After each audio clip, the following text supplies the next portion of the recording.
കഴിഞ്ഞിട്ടാണ് പിന്നെ ഞാൻ എക്സാം എഴുതാനായിട്ട് പോണ സമയത്ത് ഞാൻ ക്യാരിങ് ആയിരുന്നു. അത് ഞാൻ ഡെലിവറി കഴിഞ്ഞ സമയത്താണ് ഞാൻ ഈ കുറച്ച് ഗ്യാപ്പ് വന്നു. അത് കഴിഞ്ഞിട്ട് അപ്ഡേഷനൊക്കെ വന്നതിന് ശേഷമാണ് ഞാൻ എക്സാമിന് ഡേറ്റ് എടുത്തിട്ട് പഠിച്ചത്. ആ സമയത്താണെന്ന് വെച്ചാലും നന്നായിട്ട് തന്നെ ഇവർ ഹെൽപ്പ് ചെയ്തിട്ടുണ്ട്. പഠിച്ചെടുക്കണം എന്ന് വിചാരിച്ചിട്ടുണ്ടെങ്കിൽ എന്തായാലും നമുക്ക് പഠിച്ചെടുക്കാനായിട്ട് പറ്റും. അതിന് നമ്മളിവർ എന്തായാലും നന്നായിട്ട് ഹെൽപ്പ് ചെയ്യും. അതുപോലെ ഇവർ പറയണ പോലെ ഇപ്പം എന്തൊക്കെയാണ് ക്ലാസ്സിൽ പറയണത്, എങ്ങനെയൊക്കെയാണ് പഠിക്കാൻ പറയണത്, അതേ രീതിയിൽ പഠിച്ചു കഴിഞ്ഞാൽ ഗ്യാപ്പ് വന്നിട്ടാണെങ്കിലും ഹൗസ് വൈഫ്സ് ആയിട്ട് ഇരിക്കായിരുന്നാലും കുഴപ്പമില്ല, നമുക്ക് ക്യാച്ച് ചെയ്യാൻ പറ്റും. എങ്ങനെയാണ് കണ്ടിന്യൂസ് ആയിട്ട് ഓഫ്ലൈൻ വന്നിരുന്നോ അതോ?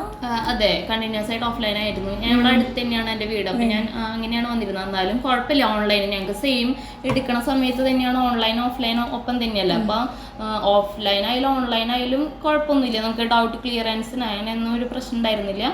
നന്നായിട്ട് തന്നെ ക്ലാസ്സൊക്കെ നന്നായിട്ട് പോയിട്ടായിരുന്നു.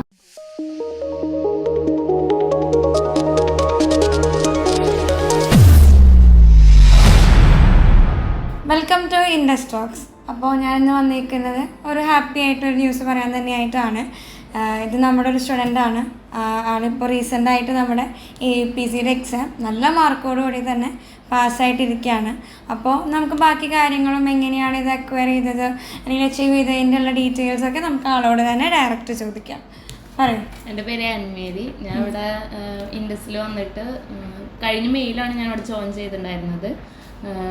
അപ്പം ഞാൻ യൂട്യൂബിൽ മുബീന മാമിൻ്റെ വീഡിയോസൊക്കെ കണ്ടിട്ടാണ് ഞാനിവിടെ ജോയിൻ ചെയ്യാൻ. അപ്പം നന്നായി മനസ്സിലാവുണ്ടായിരുന്നു മാം പറയുന്ന കാര്യങ്ങളൊക്കെ. അതുകൊണ്ടാണ് ഞാനിവിടെ ജോയിൻ ചെയ്തത് തന്നെ. ഞാനൊരു കൊമേഴ്സ് സ്റ്റുഡൻ്റ് ആയിരുന്നു. BCom ആണ് എൻ്റെ ക്വാളിഫിക്കേഷൻ. അപ്പോൾ എനിക്ക് ചെറിയ ടെൻഷൻ ഉണ്ടായിരുന്നു, ഒരു മെഡിക്കൽ ഫീൽഡിലേക്ക് അങ്ങനത്തെ ഒരു കോഴ്സിലേക്ക് വരുമ്പോൾ എനിക്ക് അതിനെക്കുറിച്ചൊന്നും അറിയില്ലല്ലോ. അപ്പോൾ എനിക്ക് ഡൗട്ട് ഉണ്ടായിരുന്നു. എന്നാലും ഞാൻ ഇവിടെ വന്ന് ജോയിൻ ചെയ്തു. അപ്പോൾ ഞാൻ ഓഫ്ലൈൻ ക്ലാസ്സാണ് ചൂസ് ചെയ്തത്. അപ്പം ഞാനിവിടെ വന്ന് ആദ്യത്തെ ക്ലാസ്സൊക്കെ തന്നെ തുടങ്ങി നന്നായി നമുക്ക് മനസ്സിലാവുന്ന രീതിയിൽ തന്നെ ശ്രീലക്ഷ്മി മാം ആയിരുന്നു ഞങ്ങൾക്ക് എടുത്തിരുന്നത്. അപ്പോൾ നന്നായിട്ട് തന്നെ മനസ്സിലാവുന്ന രീതിയിലെല്ലാം നന്നായി പറഞ്ഞു തരായിരുന്നു. പിന്നെ എല്ലാ ദിവസവും അപ്ഡേറ്റ് ആയിട്ട് പഠിക്കാൻ വെച്ച് കഴിഞ്ഞാൽ കുഴപ്പമില്ല. അപ്പോൾ പിറ്റേ ദിവസം തന്നെ എൻ്റെ ക്വസ്റ്റ്യൻസ് ചോദിക്കലോ അങ്ങനെയൊക്കെ ഉണ്ട്. അപ്പം ഞങ്ങൾ എന്തായാലും നന്നായി പഠിച്ചിട്ട് അപ്പോൾ അങ്ങനെ എല്ലാ ദിവസവും എടുക്കണത് അന്നാന്ന് തന്നെ പഠിച്ചിട്ട് പോയിട്ടുണ്ടായിരുന്നു. അതുകൊണ്ട് തന്നെ ക്ലാസ്സുകൾ വലിയ കുഴപ്പം. അപ്പോൾ ഓൺലൈനിന് ഓഫ്ലൈൻ അയച്ചാലും കുഴപ്പമില്ല. കണ്ടിന്യൂസ് ആയിട്ട് ഓഫ്ലൈൻ വന്നിരുന്നോ അതോ? അതെ, കണ്ടിന്യൂസ് ആയിട്ട് ഓഫ്ലൈൻ ആയിരുന്നു. ഞാൻ ഇവിടെ അടുത്ത് തന്നെയാണ് എൻ്റെ വീട്. അപ്പം ഞാൻ അങ്ങനെയാണ് വന്നിരുന്നത്. എന്നാലും കുഴപ്പമില്ല, ഓൺലൈൻ ഞങ്ങൾക്ക് സെയിം എടുക്കണ സമയത്ത് തന്നെയാണ് ഓൺലൈൻ ഓഫ്ലൈൻ ഒപ്പം തന്നെയല്ല. അപ്പം ഓഫ്ലൈൻ ആയാലും ഓൺലൈൻ ആയാലും കുഴപ്പമൊന്നുമില്ല, നമുക്ക് ഡൗട്ട് ക്ലിയറൻസിന് അതിനൊന്നും ഒരു പ്രശ്നം ഉണ്ടായിരുന്നില്ല. നന്നായിട്ട് തന്നെ ക്ലാസ്സൊക്കെ നന്നായിട്ട് പോയിട്ടായിരുന്നു. അപ്പോൾ ഞാൻ ചോദിക്കാൻ ഇപ്പോൾ നിങ്ങളുടെ കൂടെ ഇപ്പോൾ ഓഫ്ലൈനിൽ ആൻമേരി വന്നു, ഓൺലൈനിലുള്ള കുട്ടികൾക്കും നിങ്ങൾക്കും എന്തെങ്കിലും വ്യത്യാസം തോന്നിയിരുന്നോ? അങ്ങനെ വ്യത്യാസം നിങ്ങളുടെ ബാക്കി ഫ്രണ്ട്സ് ഓൺലൈൻ എടുക്കുന്നവരുണ്ടായിരുന്നു. പിന്നെ ഞാൻ ഒരാഴ്ച ഓൺലൈനായിരുന്നു വന്നിട്ടുണ്ടായിരുന്നത്. അപ്പോൾ ആ സമയത്താണെങ്കിലും ഇതുപോലൊക്കെ തന്നെയായിരുന്നു എനിക്ക് ഫീൽ ചെയ്തിരുന്നു. ഞാൻ അപ്പോൾ അവിടെ ക്ലാസ്സിൽ വന്നിരുന്ന സമയത്തെ പോലെ തന്നെയാണ് എനിക്ക് അപ്പോഴും മനസ്സിലായിരുന്നത്. അപ്പം അങ്ങനെ വേറെ വ്യത്യാസങ്ങളൊന്നും തോന്നിയിരുന്നില്ല. സെയിം ടൈമിൽ തന്നെയാണല്ലോ ക്ലാസ് പോയിക്കൊണ്ടിരിക്കുന്നത്. റെക്കോർഡഡ് അല്ലായിരുന്നതുകൊണ്ട് കുഴപ്പമില്ലായിരുന്നു.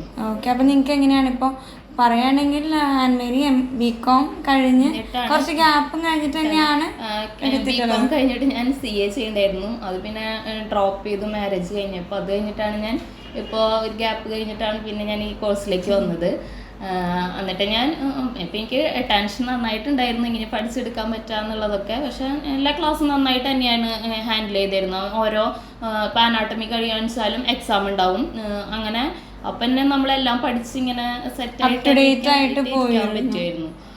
അതുകൊണ്ട് തന്നെ നന്നായിട്ട് എക്സാമിന്റെ സമയം വരെ കാത്തിരിക്കാണ്ട് തന്നെ എല്ലാതും നന്നായി പഠിക്കാനായിട്ട് പോയത് ലാസ്റ്റ് മൊമെന്റിലേക്ക് വെക്കാതെ പറയുകയാണെങ്കിലും ആൻമേരിക്ക് ഇപ്പൊ കുറച്ച് ഗ്യാപ്പ് ഉണ്ടായിരുന്നു അല്ലേ? കുറച്ച് ഗ്യാപ്പ് കഴിഞ്ഞിട്ടാണ് ആൻമേരി അത് കഴിഞ്ഞിട്ടാണ് പിന്നെ ഞാൻ എക്സാം എഴുതാനായിട്ട് പോണ സമയത്ത് ഞാൻ ക്യാരിങ് ആയിരുന്നു. അത് ഞാൻ ഡെലിവറി കഴിഞ്ഞ സമയത്താണ് ഞാൻ കുറച്ച് ഗ്യാപ്പ് വന്നു. അത് കഴിഞ്ഞിട്ട് അപ്ഡേഷനൊക്കെ വന്നതിന് ശേഷമാണ് ഞാൻ എക്സാമിന് ഡേറ്റ് എടുത്തിട്ട് പഠിച്ചത്. ആ സമയത്താണെന്ന് വെച്ചാലും നന്നായിട്ട് തന്നെ ഇവർ ഹെൽപ്പ് ചെയ്തിട്ടുണ്ട്. എല്ലാവരും നന്നായി ഹെൽപ്പ് ചെയ്തിട്ട് തന്നെയാണ് ഈ എക്സാം പ്രിപ്പറേഷൻ. ആ സമയത്തൊക്കെ എന്ന് വെച്ച് കഴിഞ്ഞാൽ കുറേ മോക്കൊക്കെ എഴുതി. അപ്പോൾ അതിൻ്റെ കുറേ ക്വസ്റ്റ്യൻസ് നമ്മൾ ചെയ്യുമ്പോൾ തന്നെ നമുക്ക് മെമ്മറിയിൽ കയറിക്കൊണ്ടിരിക്കുകയായിരുന്നു. പിന്നെ അപ്പം തന്നെ ഡൗട്ട് ചോദിച്ചാൽ അത് ക്ലിയർ ചെയ്യാം. അങ്ങനെയൊക്കെ ആയിരുന്നു. അപ്പം തന്നെ നമ്മൾ എന്തായാലും പാസ്സാവുന്നുള്ളൊരു കോൺഫിഡൻസ് നമുക്ക് തന്നെ വരും. കാരണം മാൻമേരിയുടെ നമുക്ക് പറയുകയാണെങ്കിൽ ആൾ ശരിക്കും നമ്മുടെ ഇപ്പോഴത്തെ ജനറേഷൻ ഒരു ഇൻസ്പയറിങ് തന്നെയാണ്. കാരണം ആൾ ആ ഒരു നമ്മുടെ ഇവിടെ ക്ലാസ്സിനൊക്കെ വരുമ്പോഴൊക്കെ ആൾ കറക്റ്റ് ക്യാരിങ് ആ വയറ് വെച്ചിട്ടാണ് ആൾ വന്ന് ക്ലാസ് അറ്റൻഡ് ചെയ്തത്. മാത്രമല്ല ഇവിടെ വേറെ ഏത് കുട്ടികളെക്കാട്ടും കൂടുതൽ ആളാണ് എല്ലാം അപ് ടു ഡേറ്റ് ആയിട്ട് എല്ലാതും നമ്മൾ പറഞ്ഞു കൊടുക്കണതെല്ലാം. ആളുടെ ഈ ഒരു വിക്ടറിക്ക് പിന്നിൽ ആളിന് അത്രയും ഹാർഡ് വർക്ക് ഉണ്ട്. കാരണം നമ്മൾ ഓരോ എക്സ്ക്യൂസ് പറഞ്ഞ് പഠിക്കാനായിട്ട് ഇരിക്കാണ്ടിരിക്കാൻ കുറേ എക്സ്ക്യൂസസ് ഉണ്ടായിരുന്നു അന്മേരിക്ക്. കുറേ ഹെൽത്ത് ഇഷ്യൂസ് ആയാലും പിന്നെ ആൾ കറക്റ്റ് ആ ഒരു ക്ലാസ് കഴിയുമ്പോൾ മുമ്പ് ആൾ കറക്റ്റ് ആ ഒരു 9 months ആ ഒരു ടൈമിലായിരുന്നു. എന്നിട്ട് ആൾ അതിൻ്റെ ഇടയിൽ ആൾ പഠിച്ചു. അതിപ്പോഴത്തെ നമ്മുടെ ജനറേഷന് ശരിക്കും പറഞ്ഞൊരു ഇൻസ്പയറിങ് തന്നെയാണ്. ആളതും പോരാതെ ആളത് കഴിഞ്ഞപ്പോൾ ആളുടെ പ്രഗ്നൻസി ഉണ്ണീനെ ഡെലിവറി ഒക്കെ കഴിഞ്ഞ് കഴിഞ്ഞിട്ടും ആൾ പിന്നെയും അതും ചെറിയ സ്കോറോട് കൂടി അല്ല ആൾ പാസ്സായിട്ടുള്ളത്. വളരെ നല്ല മാർക്കോട് കൂടി തന്നെയാണ് ആൾ പാസ്സായിട്ടുള്ളത്. അതെന്ന് പറഞ്ഞാൽ ആൾ അത് കഴിഞ്ഞിട്ടും ഒരു ഗ്യാപ്പ് എടുത്തു. 2023 അപ്ഡേഷൻ വന്നിട്ടും അതും ആൾ പഠിച്ച് ആൾ ആ ഉണ്ണീനെ വെച്ചിട്ട് തന്നെ ആൾ പഠിച്ച് നല്ല മാർക്കോട് കൂടിയാണ് പാസ്സായി. അതിൻ്റെ മെയിൻ കാര്യം എന്ന് പറഞ്ഞാൽ നമ്മൾ കൊടുത്തിട്ടുള്ളതിൻ്റെ ഒക്കെ നല്ല രീതിയിൽ തന്നെ ആൻമേരിയും അത് കണ്ടിന്യൂ ചെയ്തിരുന്നു. ആളത് കറക്റ്റ് നമ്മൾ പറഞ്ഞിട്ടുള്ള രീതിയിലെല്ലാം ആൾ പഠിച്ച് സെറ്റായിട്ട് പോയത്. അതുകൊണ്ട് തന്നെയാണ് ആൻമേരിക്ക് അതുപോലെ തന്നെ ഞാൻ ആ സമയത്തൊക്കെ അതുപോലെ തന്നെയായിരുന്നു പഠിച്ചിരുന്നത്. അപ്പൊ എനിക്ക് എന്തായാലും എക്സാം എഴുതിയെടുക്കണം, പാസ്സാവണം എന്ന് എനിക്ക് നല്ല ആഗ്രഹം ഉണ്ടായിരുന്നു. ഇവിടെ പറഞ്ഞ അതേപോലെ തന്നെ ഞാൻ ഫോളോ ചെയ്തിരുന്നു. അതുകൊണ്ടൊക്കെ തന്നെയാണ് ഇത്രയും മാർക്ക് പാസ്സാവാനായിട്ട് പറ്റിയത്. അപ്പൊ എങ്ങനെയായിരുന്നു ആൻമേരിയുടെ ആ ഒരു ടൈമിൽ തനിക്ക് ഇവിടെ നിന്ന് കിട്ടിയിട്ടുള്ള ഇപ്പോൾ മുബീന മാമിൻ്റെ സൈഡിൽ നിന്നായാലും ഇപ്പോൾ നമ്മൾ പറയുമ്പോൾ നമുക്ക് ഇത്ര അധികം ബാച്ചസ് ഉണ്ട്. പക്ഷെ എന്നാലും നിങ്ങൾക്ക് ഓരോ കുട്ടികൾക്കും ഇപ്പം മാമിന് ഇപ്പം നമുക്ക് ഇത്ര അധികം ബാച്ചസ് വരുന്നുണ്ട്. പക്ഷെ എന്നിരുന്നാൽ കൂടി മാമിന് ഓരോ ബാച്ചത്തെയും കുട്ടികളെ അത്രയും നന്നായിട്ട് അറിയാം മാമിന്. അത് ഇത്രയും വലിയൊരു പൊസിഷനിലിരുന്ന് മാമിന് ഇതേപോലെ കൺട്രോൾ ചെയ്യാന്ന് പറഞ്ഞാൽ എളുപ്പമുള്ള കാര്യമല്ല. അതായത് നമുക്ക് അണ്ടറിൽ ഇതിനെ കൺട്രോൾ ചെയ്യാനുണ്ടെങ്കിലും മാമാണ് ഫുള്ളും ഇപ്പോഴും അത് കറക്റ്റ് നിങ്ങളുടെ എക്സാമിൻ്റെ ഡേറ്റ് അല്ലേ, എക്സാമിൻ്റെ ഡേറ്റ് റിസൾട്ട് വരുമ്പോൾ പിന്നെ നമ്മളിപ്പോൾ ഫോൺ ചെയ്താൽ തന്നെ ആള് നമ്മുടെ പേരെടുത്തിട്ടാണ് ചോദിക്കുക. എന്താ പറയുക എന്ന് പറഞ്ഞിട്ടാണ് പറയുക. അങ്ങനെയൊക്കെ ഇൻഡിവിജ്വൽ അറ്റൻഷൻ എന്തായാലും എല്ലാവർക്കും കൂടെ ഉണ്ടാവും. നമ്മൾ പകുതി വഴിയിൽ ഇട്ടിട്ട് പോകുന്നില്ല. എന്തായാലും ക്ലാസ് ഫുള്ള് തന്നു എക്സാം. അപ്പം നമ്മൾ ഏത് സമയത്താണ് എക്സാം പ്രിപ്പറേഷന് നമ്മൾ ഒരുങ്ങണമെങ്കിൽ ആ സമയത്ത് നമുക്ക് അതിൻ്റെ ക്ലാസ്സസ് ഒക്കെ തരും. അങ്ങനെ എല്ലാത്തിനും സപ്പോർട്ടായിട്ട് നിൽക്കണതാണ്. കാരണം മാമിന് നമുക്കത് പറയാണ്ടിരിക്കാൻ പറ്റില്ല. നമ്മളെക്കാട്ട് കൂടുതലും മാമിനാണ്. മാം പറയും കറക്റ്റ് ഇന്നാളുടെ എക്സാമിൻ്റെ ഡേറ്റ് ഇങ്ങനെയാണ് എന്നുള്ളത്. ഇത്രയും അത് മാമിന്റെ തിരക്കിന്റെ ഇടയിൽ മാം ഈച്ച് ആൻഡ് എവറി, അതായത് ഇപ്പൊ എക്സാം പ്രിപ്പറേഷന് നിങ്ങൾക്കിപ്പോ അത് പ്രത്യേകിച്ച് ആൻമേരി എന്ന് പറഞ്ഞാൽ എല്ലാം ഗ്യാപ്പ് ഉണ്ട്. ഇപ്പോൾ യൂഷ്വലി നമുക്ക് ഉള്ളൊരു ഡൗട്ടാണ്, അതായത് ഈ ഇപ്പോൾ ഗ്യാപ്പ് കഴിഞ്ഞവർക്ക് അല്ലെങ്കിൽ ഹൗസ് വൈഫ് ആയിട്ടുള്ളവർക്കൊക്കെ ഇത് പഠിച്ചാൽ താങ്ങോ, എത്തോ, ഈ ടോപ്പിക്ക് പഠിച്ചെത്തോ, അതിനോടൊക്കെ എങ്ങനെയാണ്? അത് കുഴപ്പമൊന്നുമില്ല.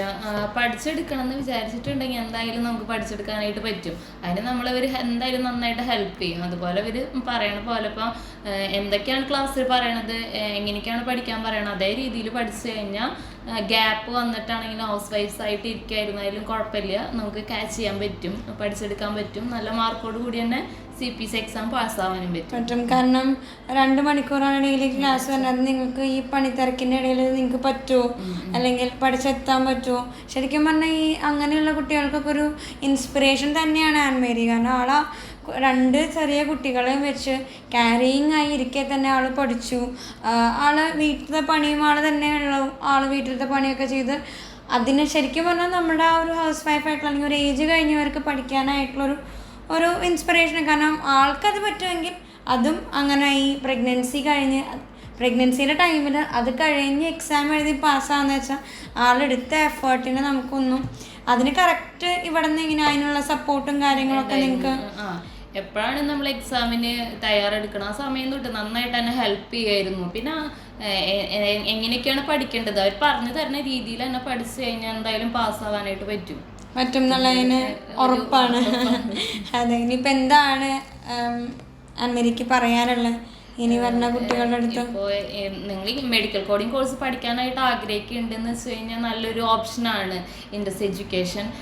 നമ്മളെ നന്നായിട്ട് ഹെൽപ്പ് ചെയ്യും. നമ്മളങ്ങനെ ഇപ്പോൾ എക്സാം പ്രിപ്പറേഷൻ ആണെങ്കിലും അല്ലെങ്കിൽ ഇപ്പം നമ്മളെ പകുതി വഴിയിൽ ഇട്ടിട്ട് പോവാം, പിന്നെ നമ്മളെ കോണ്ടാക്ട് ചെയ്യാണ്ടിരിക്കുക, അങ്ങനെയൊന്നുമില്ല. ഇപ്പം ഞാൻ കുറച്ച് ഗ്യാപ്പ് വന്നപ്പോൾ തന്നെ ഇവിടുന്ന് എന്നെ വിളിച്ച് ചോദിച്ചിട്ടുണ്ടായിരുന്നു എക്സാം എഴുതുന്നതിനെ കുറിച്ചും കാര്യങ്ങളൊക്കെ. അപ്പം ഞാൻ പറഞ്ഞിട്ടുണ്ടായിരുന്നു ഇപ്പോഴത്തെ സിറ്റുവേഷൻ ഇങ്ങനെയാണ്, ഞാൻ കുറച്ച് കഴിഞ്ഞിട്ട് എന്തായാലും എക്സാം പ്രിപ്പറേഷൻ പറഞ്ഞ വാക്കാള് കറക്റ്റ് മെയിൻറ്റെയിൻ ചെയ്തിരുന്നു.